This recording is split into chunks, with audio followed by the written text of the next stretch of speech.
Dictation शुरू होगी 3 second बाद। यह तथ्य है कि भारत दुनिया का सबसे बड़ा लोकतंत्र है, लेकिन क्या यह सत्य है कि वह सबसे अच्छा लोकतंत्र भी है? स्टॉप।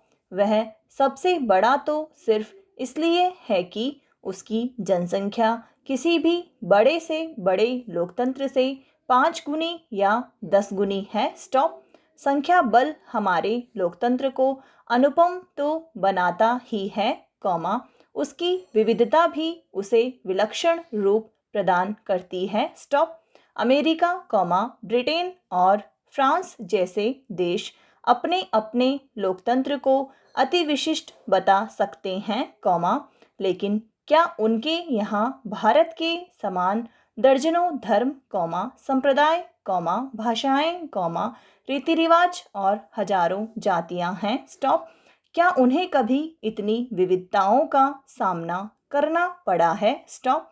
क्या वे लोकतांत्रिक देश भारत की तरह सैकड़ों वर्ष विदेशियों की गुलामी में कभी पिसते रहे हैं? स्टॉप। पैरा। भारत की तरह 7-8 दशक पहले आज़ाद हुए एशिया और अफ्रीका के राष्ट्रों से तुलना करें तो हमें मालूम पड़ेगा कि भारत एक बेजोड़ राष्ट्र है। स्टॉप। ज़रा हम अपने पड़ोसी देशों पर पहले नज़र डालें। स्टॉप। लगभग सभी राष्ट्रों के संविधान बदल चुके हैं। Stop. Pakistan, Afghanistan, Iran, Nepal, Sri Lanka, Myanmar आदि देशों में कई कई नए संविधान आ चुके हैं, लेकिन भारत का मूल संविधान आज भी ज्यों का त्यों है। स्टॉप। वह दुनिया का सबसे बड़ा संविधान है। स्टॉप। उसे वैसा होना ही था, क्योंकि वह इतने विविधता में राष्ट्र को संभालने के लिए बनाया गया था। स्टॉप। वह ज्यों का त्यों है, लेकिन वह इतना लचीला भी है कि उसमें लगभग 125 संशोधन हो चुके हैं। स्टॉप। पैरा। इतने बड़े राष्ट्र को यह संविधान संभाले हुए हैं, इसीलिए भारत में आज तक कोई फौजी या राजनीतिक तख्तापलट नहीं हुआ। स्टॉप। किसी भी दक्षिण एशिया के राष्ट्र का नाम बताएं, जहां इतने शांतिपूर्ण ढंग से सत्ता परिवर्तन होता रहा हो। स्टॉप। इंदिरा गांधी ने आपातकाल थोपने का दुस्साहस 1975 में ज़रूर किया था, लेकिन अगले 2 साल पूरे होने के पहले ही भारत की जनता ने उन्हें सत्ता से बेदखल कर दिया। स्टॉप। 1-2 राष्ट्रपतियों और सेनापतियों के बारे में ये अफवाहें ज़रूर सुनने में आई थीं कि वे कुछ दुस्साहस करना चाहते थे, लेकिन भारतीय लोक भय ने लोकतंत्र की रक्षा की और वे अपनी मर्यादा में रहने को मजबूर हुए। स्टॉप। पैरा। भारतीय लोकतंत्र सामाजिक और धार्मिक विविधता को साधे रखने में तो सफल हुआ ही है, वह राजनीतिक विविधता का संतुलन बनाए रखने में भी कुशल सिद्ध हो रहा है। स्टॉप।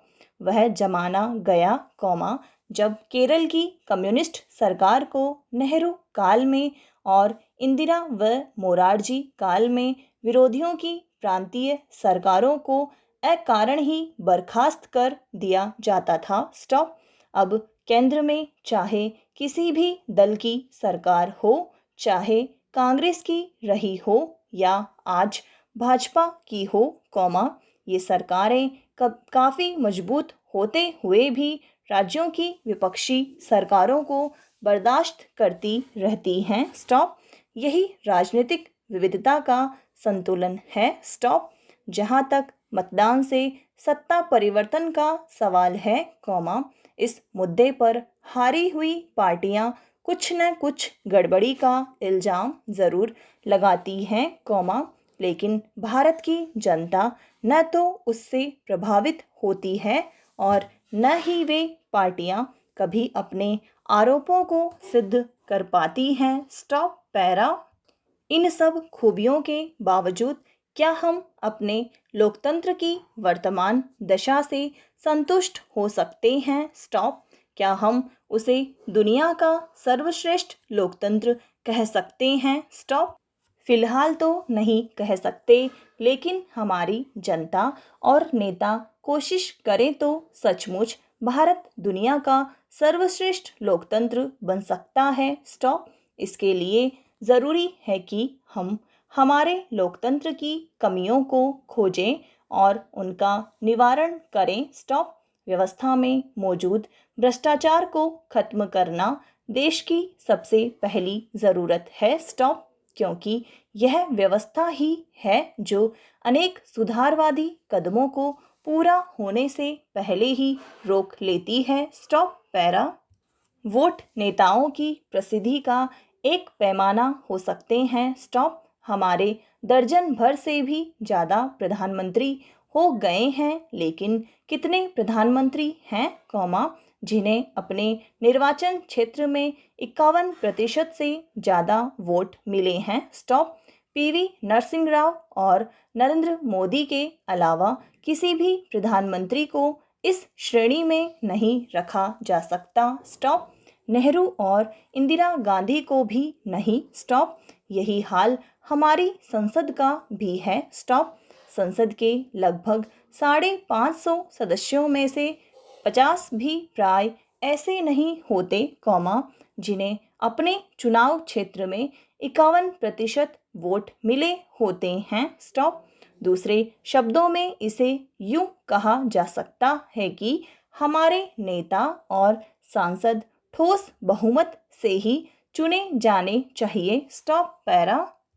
प्रधानमंत्री नरेंद्र मोदी ने संविधान दिवस पर ठीक ही कहा कि भारतीय लोकतंत्र को परिवारवाद ने लंगड़ा कर दिया है। स्टॉप। हमारे देश में भाजपा और माकपा के अलावा सभी पार्टियां अब पार्टियां कहाँ रह गई है, कोई बाप बेटा पार्टी है, कोई भाई भतीजा पार्टी है, तो कोई भाई भाई पार्टी है। स्टॉप। जो पार्टियां ऐसी नहीं हैं, क्या उनमें भी आंतरिक लोकतंत्र है? स्टॉप। क्या उनके मंत्रिमंडलों, पार्टी मंचों और विधानसभाओं व लोकसभाओं में उनके सदस्य खुलकर अपनी बात रख पाते हैं? स्टॉप।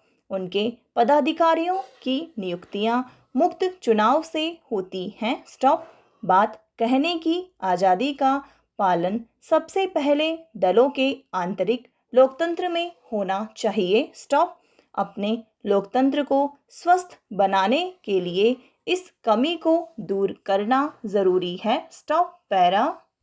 भारतीय लोकतंत्र को भेड़तंत्र बनाने का सबसे ज़्यादा दोष जातिवाद को है। स्टॉप। सभी पार्टियां थोक वोट हासिल करने के लिए जातिवाद का सहारा लेती हैं। स्टॉप। चुनावों से जातिवाद को खत्म करने का तरीका यह भी है कि किसी खास चुनाव क्षेत्र से किसी खास उम्मीदवार को खड़ा करने की बजाय पार्टियां अपने उम्मीदवारों की सामूहिक सूचियां जारी करें और चुनाव परिणाम आने के बाद जीते हुए उम्मीदवारों को अलग अलग चुनाव क्षेत्र सौंप दें। स्टॉप। इसके कारण मतदाता अपना वोट अपनी जाति के उम्मीदवार की बजाय उसकी पार्टी की विचारधारा और नीति को देंगे। स्टॉप। जर्मनी में इसे सानुपातिक प्रतिनिधित्व व्यवस्था कहते हैं। स्टॉप।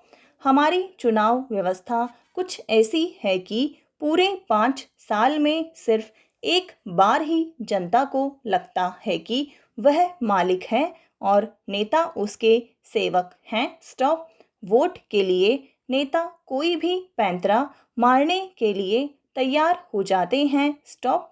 चुने जाने के बाद उनकी जवाबदेही खत्म हो जाती है। स्टॉप।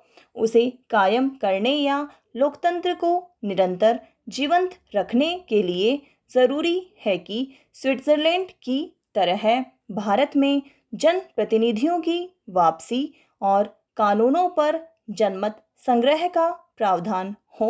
स्टॉप। समाप्त।